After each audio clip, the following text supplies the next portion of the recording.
Bonsoir, bonsoir.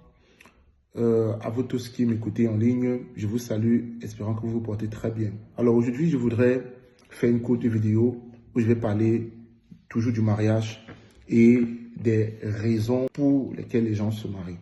Alors, aujourd'hui, le nombre de divorces est tellement élevé.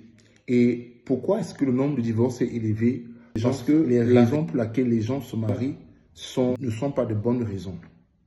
S'il y a autant de divorces, c'est parce que, en fait, les gens se marient pour de mauvaises raisons. Ils ne savent pas que la raison pour laquelle ils se marient, ce n'est pas une bonne raison. Mais ils s'aiment. La femme aime l'homme, l'homme aime la femme. Et cependant, les raisons pour lesquelles ils se mettent ensemble ne sont pas les bonnes raisons. C'est la raison pour laquelle, plusieurs années plus tard, ils se séparent. Donc, pourquoi se marie-t-on? Les gens se marient par amour. Plus de temps plus tard, ils se séparent. Quand je dis pourquoi se marie-t-on, ici, je parle de manière générale. De manière générale, les gens se marient par amour.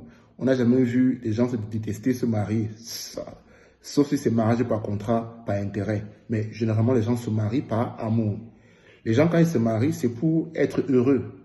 La femme, quand elle se marie, c'est pour être heureuse. Le mari, c'est pour être heureux. La femme croit ayant trouvé le bonheur quand elle rencontre son mari, ou le mari aussi croit ayant trouvé la bonne femme, la meilleure femme. Sauf qu'une fois qu'ils arrivent à l'intérieur, les caractères commencent à se frotter. Les incompréhensions commencent à exploser. Des comportements qu'on n'avait pas vus avant le mariage commencent à être visibles. Et alors on se pose la question, est-ce que j'ai fait le bon choix? Est-ce que j'ai fait le bon choix? Est-ce que je ne me suis pas trompé? Et parfois, comme ça, on commence à se poser des questions en fonction de l'intensité des conflits dans le foyer. Donc, les raisons ne sont pas généralement de bonnes raisons. Pourquoi? Parce que si les raisons étaient de très bonnes raisons, aujourd'hui, il n'y aura pas autant de divorces comme on peut le constater, que ce soit en Europe, c'est généralement en Occident, que les taux de divorce sont très élevés. Au point où aujourd'hui, les gens ne veulent plus se marier, les gens préfèrent être en cohabitation. Alors, pourquoi est-ce que les gens devraient se marier? Eh bien, les gens devraient se marier pour accomplir un but, une mission et une tâche. Un but, une mission, une vision. Ça, c'est les raisons pour lesquelles les gens devraient se marier. Lorsque ces trois éléments sont bien bâtis, bien fondés, bien fixés, alors il n'est pas possible que le mariage se renverse, se détruise, peu importe la crise. Je vais faire une vidéo où je vais parler de comment est-ce qu'on gère les crises dans le mariage. Mais je veux dire ici que lorsque même il y aura une crise qui pourrait survenir, la crise vient, comme j'ai dit dans une de mes vidéos, la crise vient voir les fondements si elles sont bien solides. La crise vient éprouver si votre vision est vraiment solide. Lorsqu'il y a une tempête qui frappe dans un pays, on peut voir les dégâts. On peut voir les maisons qui sont restées stables. On peut voir les maisons qui sont mal construites. On peut voir les maisons qui sont bien construites.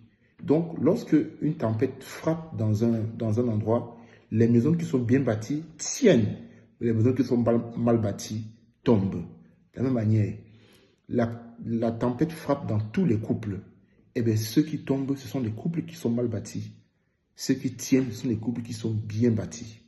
Et des éléments pour bâtir le couple, c'est la vision, la mission et le but. J'ai un livre que j'ai écrit où j'ai nommé les 7 piliers du mariage. Eh bien, vous pouvez le commander gratuitement. Je le dis gratuitement. Pourquoi? Parce que mon but, c'est de venir en aide au couple. Donc, j'ai écrit ce livre avec mon cœur, avec mon âme, avec tout mon être. Et ce livre est vraiment très bien fait. D'ailleurs, je vais le mettre sur cette page ici à la fin pour que vous puissiez commander pour le recevoir. C'est en PDF.